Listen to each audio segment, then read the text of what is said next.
Muy buenas tardes, amigos de Radio María. Con ustedes el diácono Roberto Polanco una vez más para presentarle su programa Unidos en Cristo, una escuela de espiritualidad.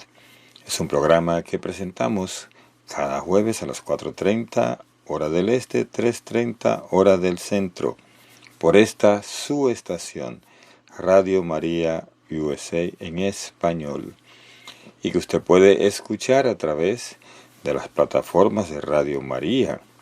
Es una aplicación que usted puede bajar a su celular y puede bajar a sus tabletas, también a sus computadoras, y puede también recomendarla a cualquier persona en cualquier parte del mundo, pues a través de las redes puede usted sintonizar esta emisora a través de la web. Bien, vamos a explicar. Este programa es un programa en el que compartimos libros clásicos de nuestra fe católica, de nuestra espiritualidad católica, y estamos compartiendo ahora Subida al Monte Carmelo de San Juan de la Cruz. Y vamos en este momento a pedir a ese Espíritu Santo que sea Él el que nos dirija, que sea Él el que nos llene de su sabiduría de lo alto. Ven, Espíritu Santo, llena los corazones de tus fieles y enciende en ellos el fuego de tu amor. Envía, Señor, tu Espíritu y todo será creado y renovarás la faz de la tierra. Amén. Bien, ahora vamos para el capítulo 18, que trata del daño que algunos maestros espirituales pueden hacer a las almas por no llevarlas con buen estilo acerca de las dichas visiones. Y dice también cómo, aunque sean de Dios, se pueden ellas engañar. En el capítulo 1 dice lo siguiente: no podemos en esta materia de visiones ser tan breves como queríamos, por lo mucho que acerca de ellas hay que decir. Aunque en sustancia queda dicho lo que hace al caso para dar a entender al espiritual cómo se ha de haber acerca de dichas visiones, y al maestro que le gobierna el modo que ha de tener con el discípulo. No será demasiado particularizar más un poco esta doctrina y dar más luz del daño que se puede seguir, así a las almas espirituales como a los maestros que las gobiernan, si son muy crédulos a ellas, aunque sean de parte de Dios. Bien, en esta introducción, San Juan de la Cruz nos está diciendo que hay que explicar, ¿verdad? Que él trató de explicar brevemente, pero que hay muchas más cosas que decir sobre este punto. En realidad, así es en cuanto se trata de la contemplación. Hay tanto que ahondar y tanto que decir que es difícil abarcar todo. Y dice en el capítulo 2, y la razón que me ha movido a alargarme ahora en esto un poco es la poca discreción que he echado de ver a lo que yo entiendo en algunos maestros espirituales, los cuales, asegurándose acerca de dichas aprehensiones sobrenaturales, por entender que son buenas y de parte de Dios, vinieron los unos y los otros a errar mucho y a hallarse muy cortos, cumpliéndose en ellos la sentencia de nuestro Salvador, cuando dice en Mateo 15:14, si un ciego guiare a otro ciego, entrambos caen en el hoyo. Y no dice que caerán, sino que caen, porque no es menester esperar que haya caída de error para que caigan, porque solo el atreverse a gobernarse el uno por el otro ya es yerro, y así ya solo en eso caen cuanto a lo menos y primero, porque hay algunos que llevan tal modo y estilo con las almas, que tienen las tales cosas que las hacen errar, o las embarazan con ellas, o no las llevan por camino de humildad, y les dan mano a que pongan los ojos en alguna manera en ellas, que es causa de quedar sin verdadero espíritu de fe, y no las edifican en la fe, poniéndose a hacer mucho lenguaje de aquellas cosas, en lo cual les dan a sentir que hacen ellos alguna presa o caso de aquello, y por el consiguiente le hacen ellas, y quédensele las almas puestas en aquellas aprehensiones, y no edificadas en fe, y vacías y desnudas, y desasidas de aquellas cosas, para volar en alteza de oscura fe, Y todo esto nace del término y lenguaje que el alma ve en su maestro acerca de esto, que no sé cómo fácilmente se le pega un lleno y estimación de aquello sin ser en su mano y quita los ojos del abismo de fe. Bien, aquí San Juan de la Cruz está diciendo que puede haber maestros espirituales que cometen errores, pues quieren poner las cosas un poco más fáciles, ¿verdad? Y quieren dar consejos sin estar bien adiestrado en el tema, ¿verdad? Entonces por eso él dice que es como un ciego que guía a otro ciego. Podemos ver muchas veces en nuestra vida espiritual personas que pretenden querer orientar a otros, pero no saben si su vida espiritual ha dado frutos, ¿verdad? Y entonces puede realmente bajar a la otra persona que ya está más avanzada, en vez de ayudarle a avanzar más. En el acápite 3 dice, y debe de ser la causa de esta facilidad de quedar el alma tan ocupada con ello, que como son cosas de sentido, a que él naturalmente es inclinado, y como también está ya saboreado y dispuesto con la aprehensión de aquellas cosas distintas y sensibles, basta ver en su confesor o en otra persona alguna estima y precio de ella, para que no solamente el alma la haga, sino que también se le engolosine más el apetito en ellas, sin sentir y se cebe más de ella, y quede más inclinado a ellas, y haga en ellas alguna presa. Y de aquí salen muchas imperfecciones, por lo menos porque el alma ya no queda tan humilde, pensando que aquello es algo y que tienen algo bueno, y que Dios hace caso de ella, y andan contenta y algo satisfecha de sí, lo cual es contra humildad. Y luego el demonio le va aumentando esto secretamente, sin entenderlo ella, y le comienza a poner un concepto acerca de los otros, en si tienen o no tienen las tales cosas, o son o no son, lo cual es contra la santa simplicidad y soledad espiritual. Bueno, en realidad el halago es algo que puede dañar una vida espiritual. Entonces puede haber personas que el enemigo utiliza para hacer ese halago. Y uno mismo puede creerse que ya lo logró todo. Como dice San Pablo, no creo que lo he logrado todo.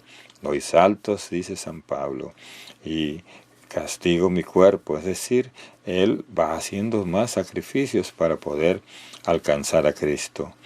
Y esa es la meta realmente. Y nosotros no podemos contentarnos con cositas pequeñas que hemos logrado, porque el Señor tiene mucho más que darnos. Y por eso es importante uno siempre vivir en la humildad y vivir también la santa simplicidad, dice. Eso es lo que nos va a ayudar a no creernos más que los demás. La capítulo 4 dice, más de estos daños y de cómo no crecen en fe si no se apartan, y cómo también, aunque no sean los daños tan palpables y conocibles como estos, hay otros en el dicho término, más sutiles y más odiosos a los divinos ojos, por no ir en desnudez de todo. Dejémosle ahora hasta que lleguemos a tratar en el vicio de gula espiritual y de los otros 6, donde, mediante Dios, se tratará muchas cosas de estas sutiles y delicadas mancillas que se pegan al espíritu por no saberle guiar en desnudez. Así es. Dice que va a hablar más adelante de la gula espiritual. Debe ser interesante oír sobre esto.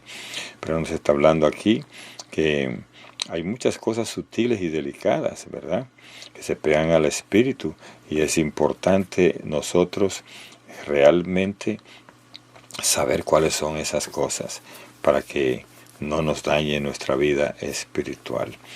A capítulo 5 dice, ahora digamos algo de cómo es este estilo que llevan algunos confesores con las almas, en que no las instruyen bien. Y cierto, querría saberlo decir, porque entiendo es cosa dificultosa dar a entender el cómo se engendra el espíritu del discípulo conforme al de su padre espiritual oculta y secretamente. Y cánsame esta materia tan prolija, porque Parece que no se puede declarar lo uno sin dar a entender lo otro también, como son cosas de espíritu que unas tienen a otras correspondencia. Entonces, aquí San Juan nos habla de algunos confesores, ¿verdad?, que llevan a las almas por una ignorancia, no las instruyen bien. Y entonces dice que esos directores espirituales o personas que dan enseñanzas no instruyen bien las almas, y entonces, aunque estas son cosas dificultosas, en realidad el que está aprendiendo de su padre espiritual no va a avanzar mucho, ¿verdad? Si la otra persona que le está orientando no tiene claridad en lo que está realmente diciendo, lo que está considerando.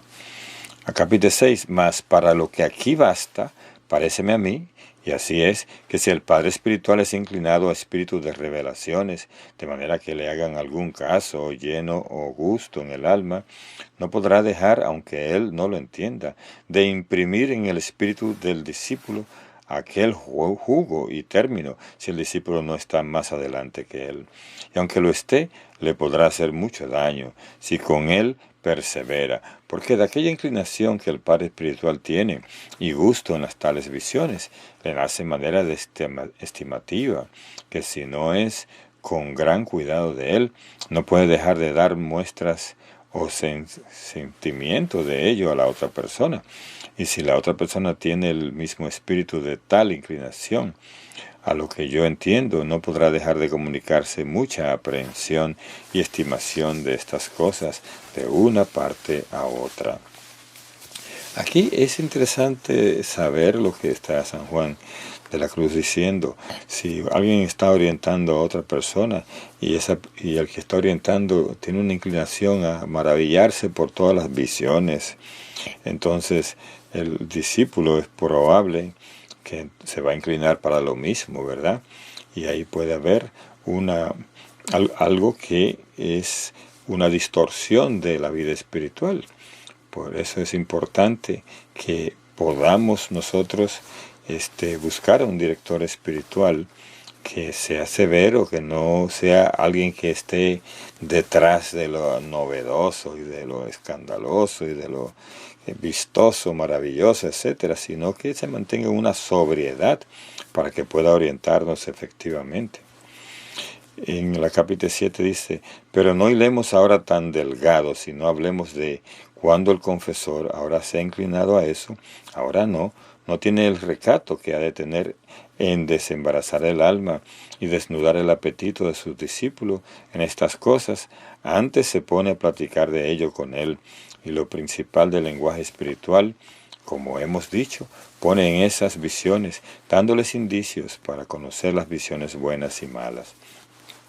Que aunque es bueno saberlo, no hay para qué meter el alma en este trabajo, cuidado y peligro, pues con no hacer caso de ellas, negándoselas, se excusa todo eso, y se hace lo que se debe.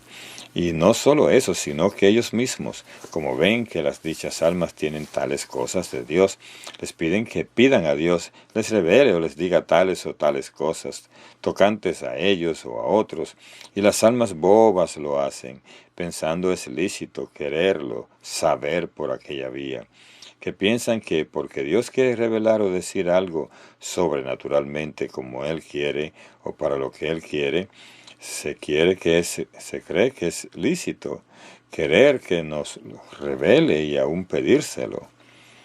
Interesante esto porque en realidad cuando Dios quiere revelar algo lo hace a través de una persona, pero la gente comienza a pregúntale a Dios tal esto, tal otro, tal aquellas cosas.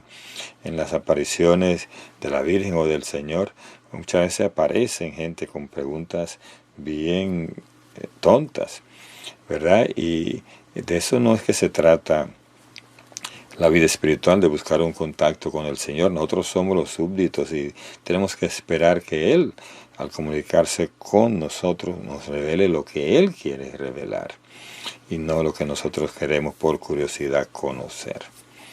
A capítulo 8, y si acaece que a su petición lo revela Dios, asegúrense más pensando que Dios gusta de ello y lo quiere, pues que responde, y a la verdad ni Dios gusta ni lo quiere.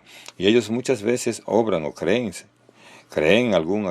según aquello que se les reveló o se les respondió, porque como ellos están aficionados a aquella manera de trato con Dios, asiéntales mucho y allánenseles la voluntad. Naturalmente gustan y naturalmente se allanan a su modo de entender, y yerran mucho, muchas veces, y ven ellos que no les sale como habían entendido, y se maravillan, y luego salen las dudas en si era Dios o no era Dios, pues no acaece ni lo ven de alguna manera. Pensaban ellos primero dos cosas: la una, que era Dios, pues tanto se les asentaba primero; luego ser el natural inclinado a ello, que causa aquel asiento, como hemos dicho; y que la segunda, siendo de Dios, había de salir así como en ella se entendían o pensaban. Es increíble que nosotros entremos en estos juegos con Dios, o sea que primero hacemos preguntas y después, cuando no obtenemos las respuestas que queremos, dudamos si era Dios el que se estaba comunicando con esa persona. Capítulo 9.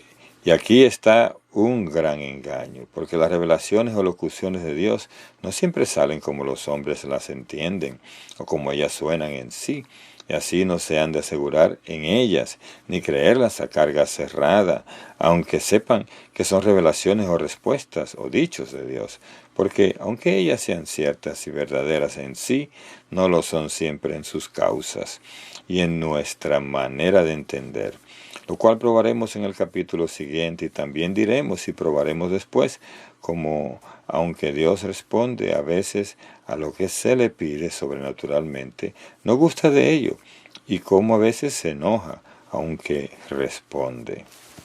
Aquí termina el capítulo 9 y el capítulo 18.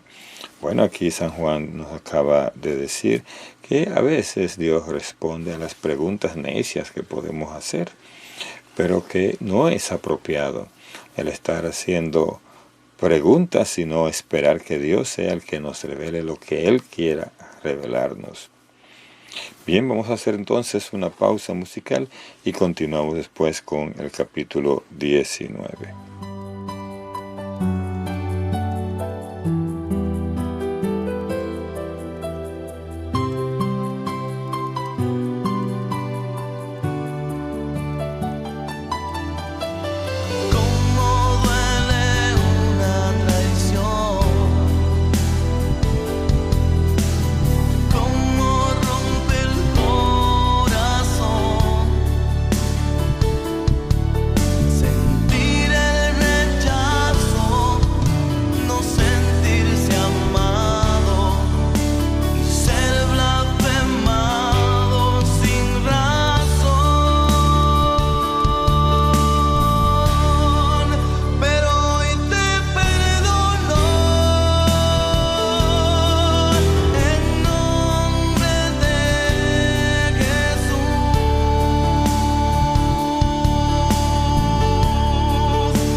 te acercan a Dios.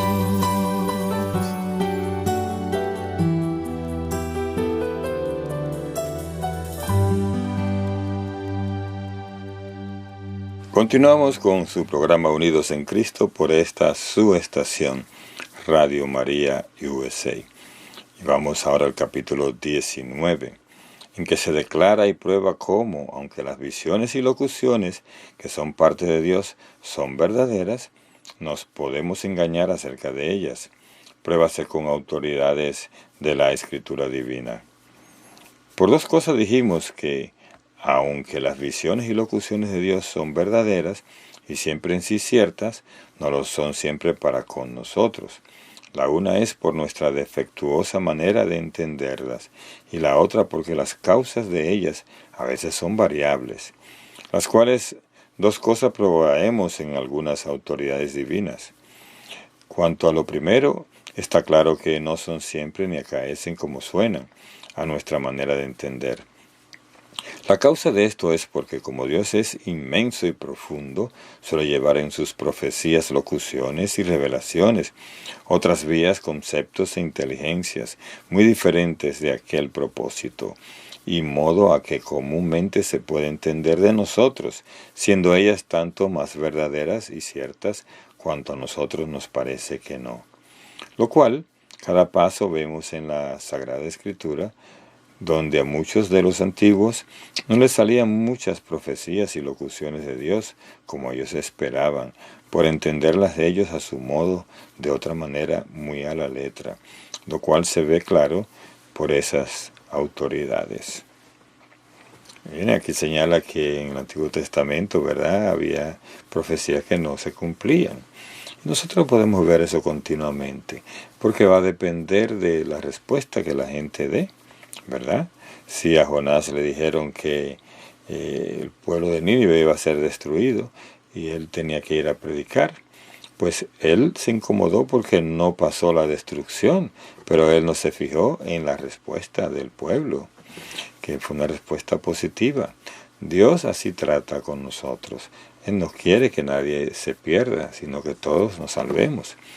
Y por eso siempre está usando cualquier medio para alertarnos. En la capítulo 2 dice, en el libro de Génesis, dijo Dios a Abraham, habiéndole traído a la tierra de los cananeos.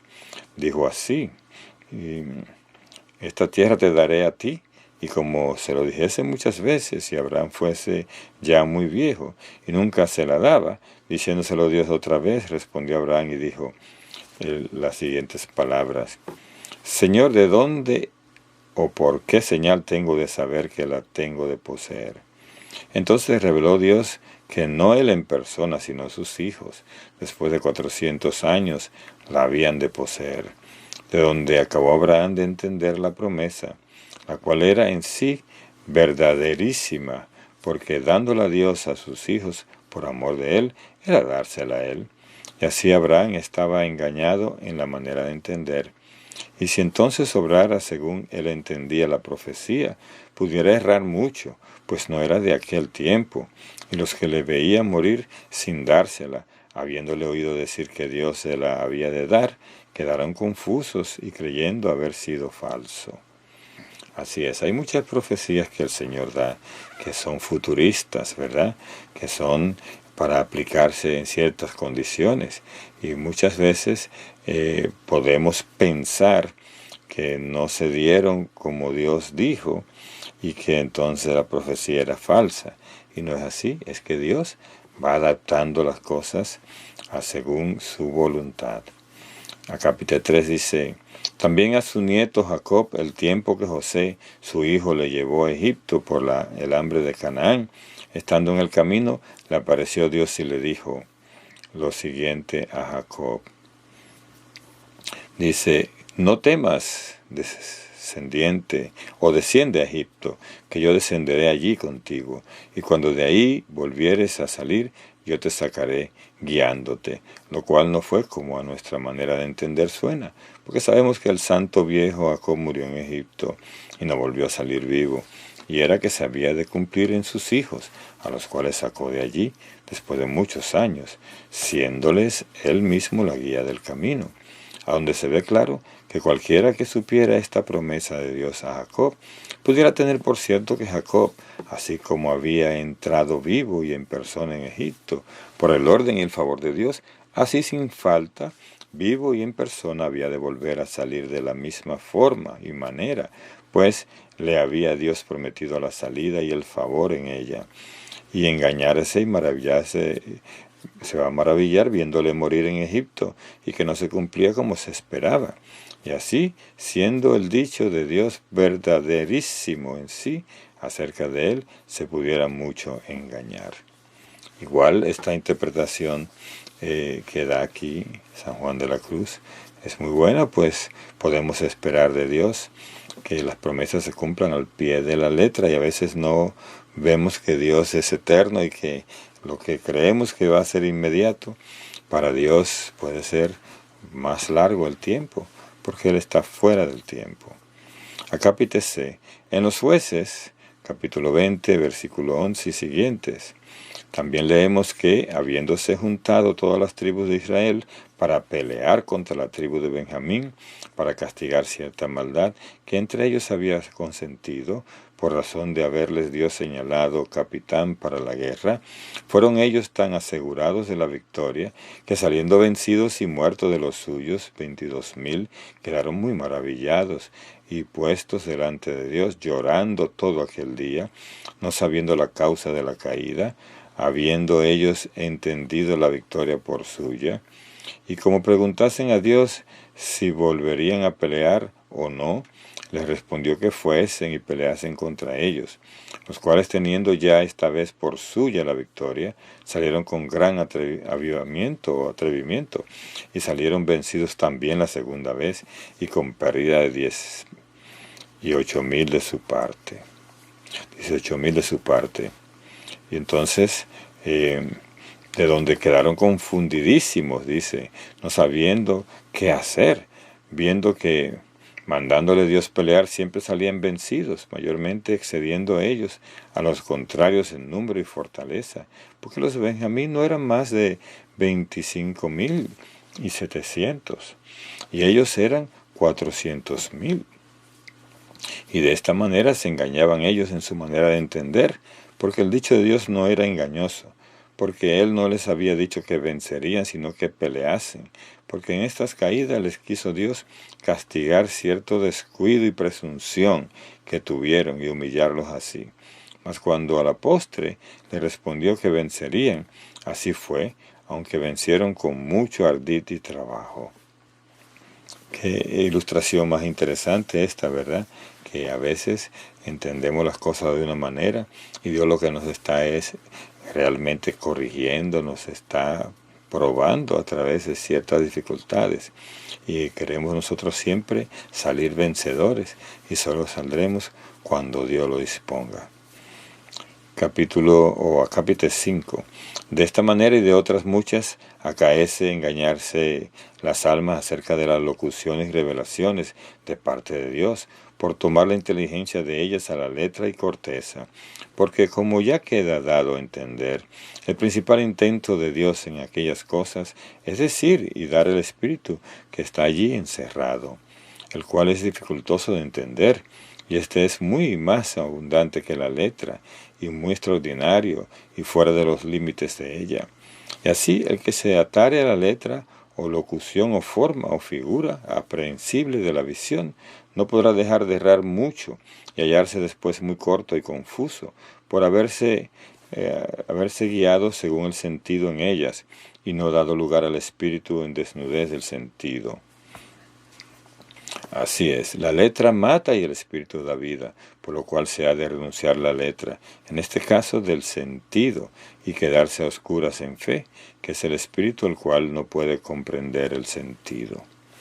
Así es, la letra mata y el espíritu da vida.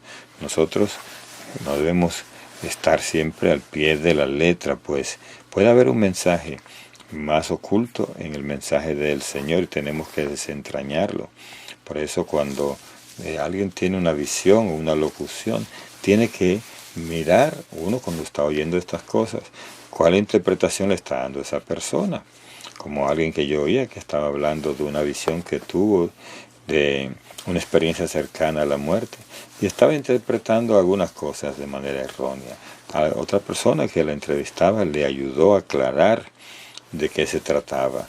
Y esto es importante, pues cuando una gente tiene una visión, si la persona no está muy instruida en las cosas de la fe, en la doctrina de la iglesia, puede dar una interpretación errada.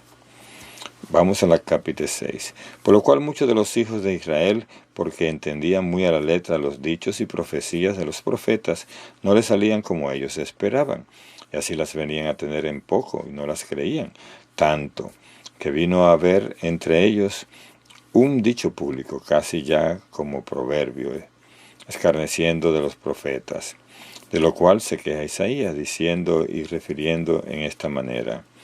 Dice así: quien manda, remanda, manda, remanda. Así es. Entonces dice también: ¿a quién enseñará Dios ciencia?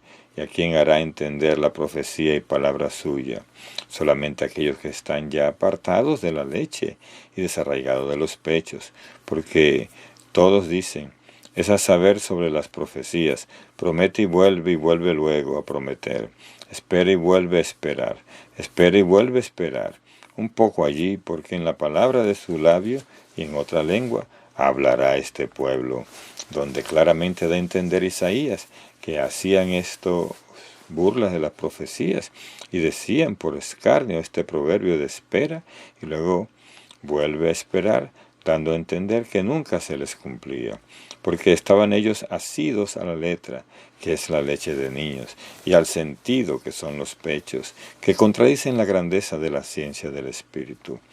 Por lo cual dice: a quien enseñara la sabiduría de sus profecías, o a quién enseñará la sabiduría de sus profecías, y a quién hará entender su doctrina, sino a los que ya están apartados de la leche de la letra y de los pechos de sus sentidos, que por esto no la entienden, sino según esa leche y la corteza y letra y esos pechos de sus sentidos, pues dicen: promete y vuelve luego a prometer, promete y vuelve a prometer, espera y vuelve a esperar, etc. Porque en la doctrina de la boca de Dios y no en la suya, en otra lengua que en esta suya, los ha Dios de hablar. En realidad, a veces los seres humanos somos muy desesperados, y entonces cuando vemos que las promesas están ahí, pero no se cumplen, entonces ya creemos que no venía de Dios ese mensaje, o que ya dejamos de creer en todas las apariciones o en todas las locuciones internas, en todos los mensajes que se nos dan. Así somos, ¿verdad? Pero tenemos que aprender al lenguaje de Dios y a la pedagogía de Dios, como Él se manifiesta. A veces Él dice algún mensaje para un futuro muy lejano, y nosotros creemos que es de inmediato que se va a cumplir.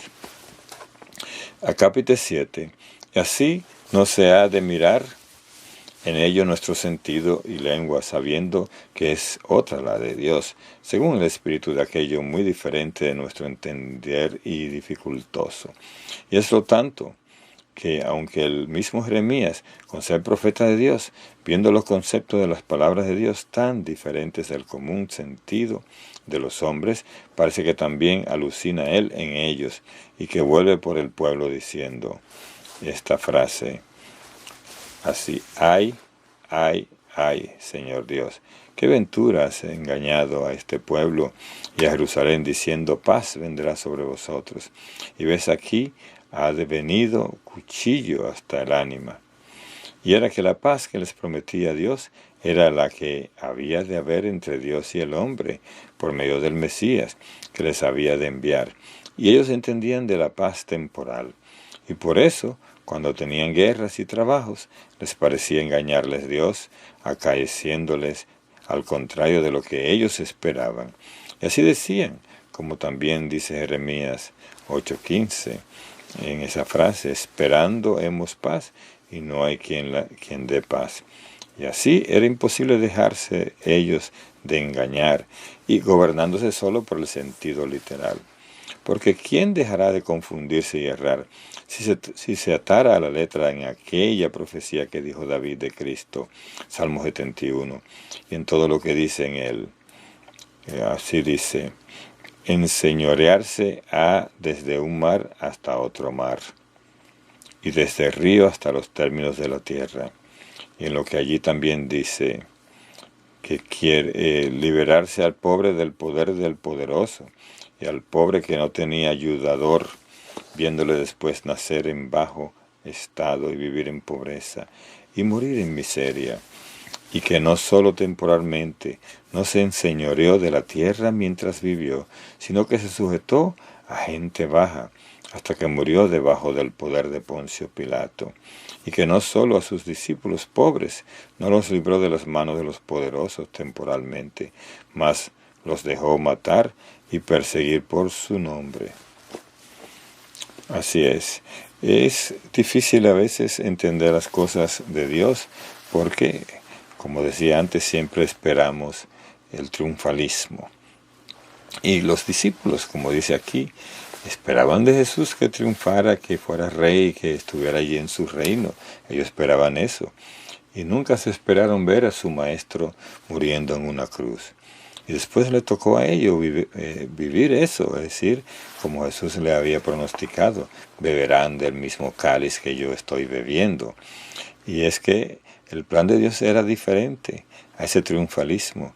Era un plan para derramar sangre sobre esta tierra, sangre purificada, sangre pura de Dios hecho hombre, Jesucristo, y sangre purificada de los apóstoles y los mártires, que iba a regar la tierra y producir muchos frutos, que hoy estamos nosotros realmente viendo esos frutos después de 2 milenios en el que la iglesia se ha extendido por toda la tierra.